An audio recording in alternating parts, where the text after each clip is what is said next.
இயேசுவின் அன்பு. கிறிஸ்து இயேசுவின் நாமத்தினாலே உங்களுக்கு அன்பின் வாழ்த்துக்கள். நீதிமொழிகள் 19ஆம் அதிகாரம் 23ஆம் வசனம். கர்த்தருக்கு பயப்படுதல் ஜீவனுக்கு ஏதுவானது, அதை அடைந்தவன் திருப்தி அடைந்து நிலைத்திருப்பான், தீமை அவனை அணுகாது. ஆம் பிரியமானவர்களே, நீங்கள் கர்த்தருக்கு பயப்படுகிறீர்களா?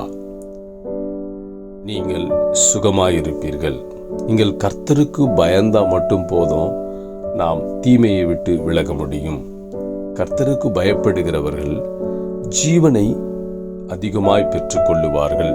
நீங்கள் அதை ஜீவனை அடைந்து எல்லாவற்றையும் தேவன் உங்களுக்கு கொடுப்பார். நீங்கள் எல்லாவற்றும் திருப்தி அடைந்து நிலைத்திருப்பீர்கள். கர்த்தரோடு கூட நிலைத்திருப்பீர்கள்.